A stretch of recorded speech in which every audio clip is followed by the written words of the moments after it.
Welcome back. This is Lee. So, day 2 of week 1 of the Tribal Building Challenges.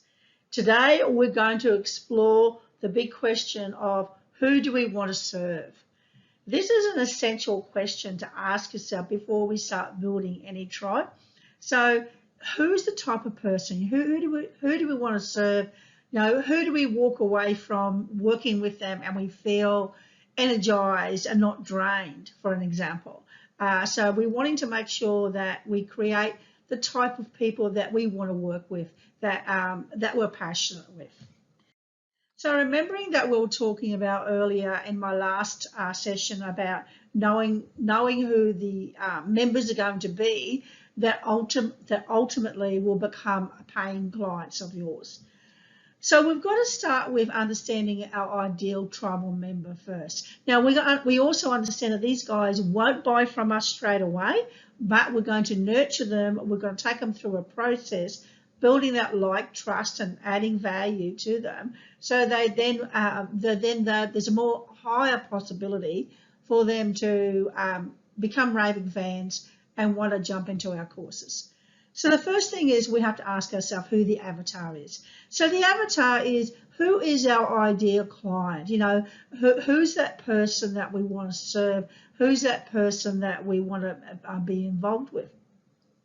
Now, because most of us are doing online businesses, it's a great way to run a business because we're not limited to geographical areas around us. So, for example, I live in Brisbane. I'm in Australia. Having a worldwide audience, I can work with anyone who's drawn to me, who's attracted to me through my attraction marketing, anywhere in the world. So that makes it easy for me as far as looking at the location of where people work with. And then we need to look at then is, do we want to niche down from that to work with women only, or do we want to work with men only, or do we want to work with a mixture? So it's looking at that too. So it will depend on what type of program you're running as to if the target audience is interested in your market, for example. So understanding your market is extremely important too. And then the age group is another thing that's quite important to understand, because if I was communicating to a young person, say a 17 or 15-year-old person, I would communicate a completely different message to my ideal target market, which is the 35 up to about 45 or 50 market. So I'm more drawn to that market for me than looking at a young 15, 7-year-old. I may not, because I feel that when I'm working with someone in my target audience, that I have a more common ground. I have more, we think similar. We think, we have that I suppose that common groundness as well. So all of these factors that we have to look at. Do we want to work with people who are in the IT industry? Do we want to work with people who are in health? So all of these types of questions we need to ask, work out, who do we want to serve? But I want to take you back one step even before that, and that's also knowing your market. So the other thing is really essential is understanding that will these people that you want to serve, will they be able to afford to buy your products and services? Are they in the position to buy that? For example, I was talking to one person and they had a big, and I call them a mission-based entrepreneur. They wanted to help the homeless and do all the work for the homeless and look after them as well. So they were very much about looking after the homeless, providing support, providing food, and they wanted to create. I think there's a guy out there as well that runs around with a truck, and he does all their laundry for them, washing machines in the back. He goes around and looks after the homeless. Now, if you've got to step back and think about that, and that is if you're looking after the homeless, your target market's going to be completely different, because we know that people who are homeless probably are not in a position to buy your services. So therefore, your target market wouldn't be the homeless. They'd be influencers who will rally to a cause. They're the people who want to actually, help and support, and they're involved with, with areas we look at like charities, like cancer funds, and all different types of different charities. They're probably the people that you want to attract more into your group, because the homeless probably haven't even got internet or anything else either. So think about your audience and put it in the perspective, will they pay? Excuse me. So once we start to understand who our avatar is going to be, then we need to understand our avatar. So, and first of all, it's like, why do you enjoy working with your target audience? How does it actually fulfill you? How does it fulfill your big purpose? So if I'm working with a group of people, I want to not turn up and be drained. I want to walk away feeling motivated, feeling inspired. Also, what are some of your own as well? What are your own passions and your own interests? Because again, we want to work with people who rally around the same interests and passions as we have as well. And then looking at who are the people you want to serve. So these are the questions to ask yourself and to go through the book. And what groups do these people hang around in? So you can find them as well.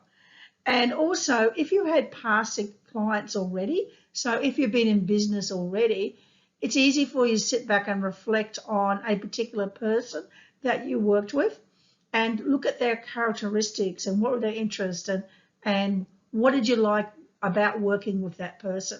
So that's a way you can try and find out your avatar as well. Once you understand your avatar, then we need to understand what drives them, what motivates them, what are their challenges, what are their pain points. So this is where we need to explore what are their fears, what are their concerns, what are their doubts. And when we're talking about their pain points, we call them pain points. When we're talking about pain points, we always want to look at external, and we also want to look at internal as well. Because as we know, internal is all about our mindset. And normally most people don't move forward because their internal desires are conflicting, or they have a lot of pain there, and they're not, for example, if someone's not confident, it'll stop them from moving forward. So what are their pain points? And then we need to look at is if we could identify the biggest pain point that they have, then we need to try and identify that as well. Now, then we look at what are they struggling with, and what are some of the barriers that they're struggling with. And then we also want to know what are their aspirations, what are their dreams, what are the things that they want to achieve. And then we need to know, is the problem big enough that they will pay to get it resolved? Is it big enough so that it will pay to be resolved? So these are all the questions we need to be reflecting on and looking about. So if we know our ideal client, for example, and we have a good relationship with that already, we may give them a call and ask some of these questions, or we may ask some of these questions as well, putting out in surveys and things like that to the public to try and get some of those answers as well.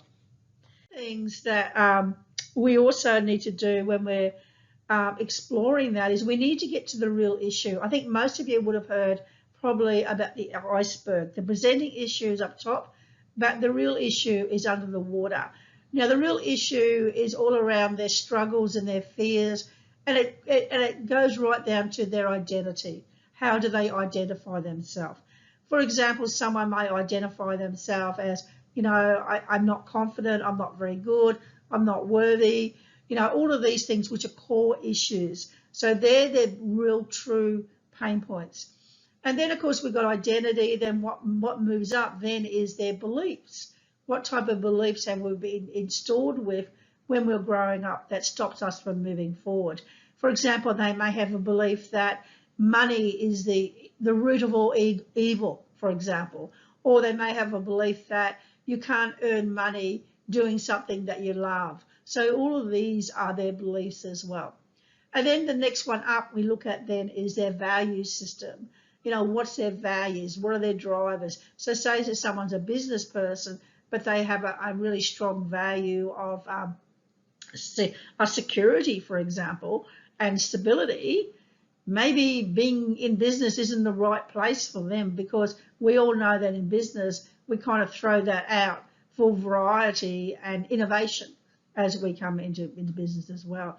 So all of these factors play part of it. So when you start thinking about those questions that I posed to your earlier slide, I want you to also go a bit deeper and go, well, why do they do that? You know, why do they have stress? Why do they do that? And start to see, ask the question, why?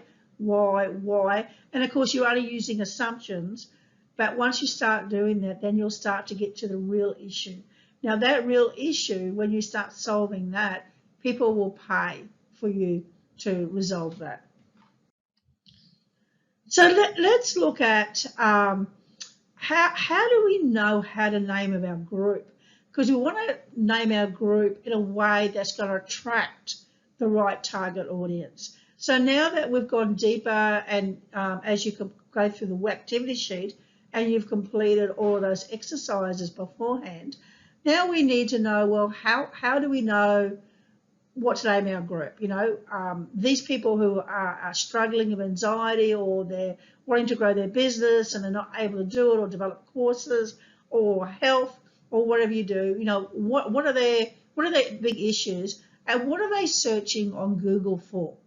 Because most people today, we use Google all the time, and a lot of people, they'll actually search the issue that they're looking for on Google, like how to such and such. Now, there's a great tool called it help you to look at what are the highest searches that people are doing within the area that you want to serve them in. And that program, it's a free program, and it's called Keywords Everywhere, and it's a Chrome extension. So when you go to Google, I want you to type in Keywords Anywhere, Chrome extension, you'll find it, and then you'll install the keyword onto your Chrome.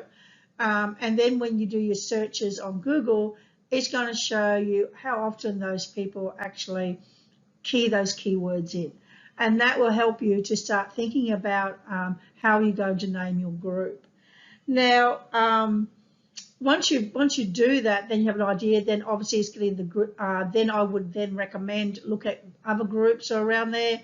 I would also look at things that I've got a high keyword hit with them, but all of that will show up on your Chrome straight away for you. And what I'm going to do now is I'm going to actually I won't. I'll do it at the end with the walkthrough. So when I do the activity sheet walkthrough with you at the end of this video, I'll also walk you through the step-by-step process to install your Keywords Everywhere Chrome extension as well, and also show you how you can use that as well, because you'll be using that, all your keywords and everything, in your description of your group. You know, as we move through the challenge, you'll be implementing, you know, the description, and you reach out and all of those messagings as well. And we want to use some of the keywords in that messaging as well, so that people will be attracted to us. Right, so then based on your research, as I said, I'll take you through that at the end, but based on your research, then you need to look at what are some names. So you're going to write down maybe 5 top names that you come up with, and then you will then choose a name that you think is the most appropriate for your tribe. And then on the walkthrough, I'll be showing you how to set up your new group, how to actually create the name so it's secure, it's yours. So at the end of this session, you would have worked out your avatar, you would have worked out their pain points, their pleasures, the keywords to search for, and your group name as well. So I look forward to seeing you again tomorrow, and I'm going to switch now over to my screens for screen share with you, and I'll be back with you in just a moment. Take care. Bye. Hi everyone, this is Lee back again. So first of all, I'll just check this, make sure it's all working. Yes, it is. So, all right. So let's just have a look at first of how this Chrome works. So if you see my screen there, I just did a quick search on how to handle stress. And you see here, this is telling me how many times people have actually typed in those keywords. So you see here, how to deal with stress and anxiety is 170 times people have actually keyed that in. So how to deal with stress and depression, there's only 9 there. So you see by typing in our keywords up here of how to handle something, we get an indication of what's going on.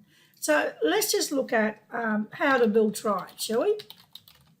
How to build tribes. So I type that in, hit enter. It might be a bit slow because I'm actually sharing my screen. Yep. So you see here to what it takes to build a tribe. You see that's not a high search keyword. So tribe building is not a high search keyword. But if I change my search to how to build a community,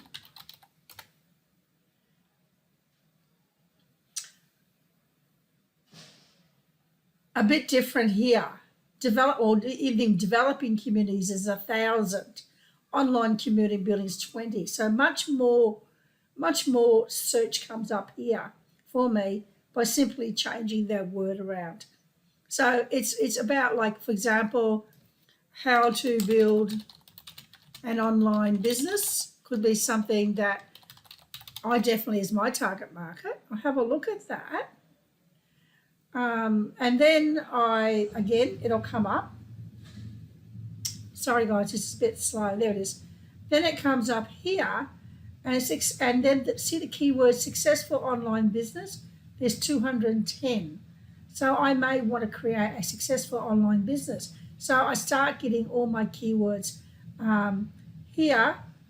WordPress, keyword Wix. People search for how to make an online website. Only 10. So see here, if I was maybe a web developer, if I look at Wix, there's 110,000 being searched, but WordPress only 60,500.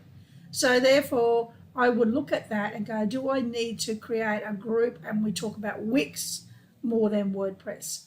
So that gives you a little bit of an idea here of how this kind of works. Now, how do we get this Chrome up here into our Chrome? So what we do is go to Google. Now, mine's already been installed, but I'll show the process I went through. So I search for keywords everywhere, Chrome extension. Oops, can't spell. Chrome extension, right? And then here, see here, here's the keyword tool for my Chrome extension. So I will simply click on that. This is how easy it is. Of course, yours will have install under Chrome, whereas mine has remove. So obviously you click on install to Chrome, it does it automatically for you. Now, how do you know that it's complete? If you go to the top, you see here, if I click on the little K here, it tells me keywords extension has access to this site. So that means whatever I search in Google, it's going to tell me what the results are wherever I search. So use it. When I developed my name, because I looked at my name and I thought, well, what keywords were I was looking at? I was looking at online courses, for example. I searched online course.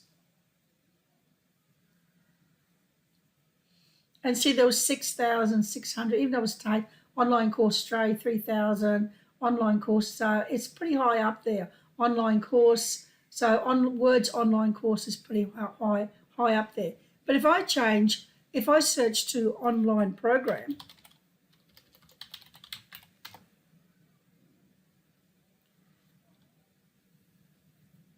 you'll see it's actually less numbers.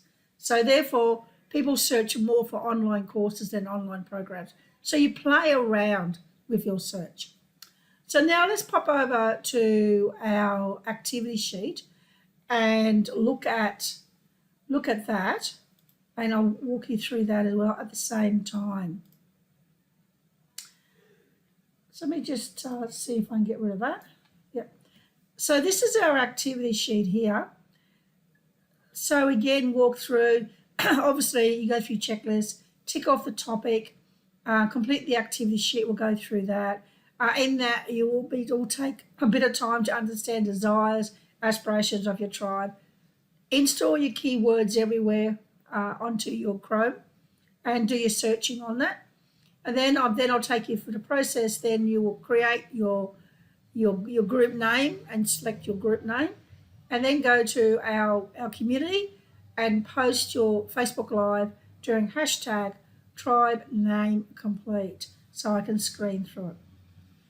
Again, it's what we've covered already. Understanding your members, who you want to serve, what are their pain points. Maybe we want to go deeper into their pain points. We also want to know what their dreams and aspirations are. Then this is where our keyword searching comes on board. We're going to start just throw out words, and then we're going to use different combinations and swapping them around to create our top possible group names. And then from that, we'll just select one, and then you've finished with your activity sheet. But there's one more step that I want you to do as well. I want you to go to Facebook, and I want you to create your group. So let's just jump over to that. So we go into our Facebook, okay, and we go back to our homepage, okay, and then you've got here on the side here, you've got groups. So remember, we're creating a group, not a page. Very important to understand that is a group, not a page. Click on the groups. Very easy. Then you'll see a create group plus sign here. Click on create your group. And then you're going to type in your name of your group. So let's go test, health, industry, whatever name that you've chosen, you're going to put on that. So therefore, and also you'll need to invite one group member into your group before it actually goes live. So you can always invite me. My email address is lee@hbct.com.au, and we're going to make it a private group, and that's all I want you to create at the moment. Just grab and secure your group name at the moment, and we'll go through more stages about your settings a bit further in the track. So I just want you to create your group name so you have it, and then you do your create. And now we have our group that I've created. Obviously, I'll be deleting that, but they'll take you through the next step on our next video. So I look forward to seeing your results. Again, don't forget to hashtag your live videos in the community group, and I'll talk to you again tomorrow.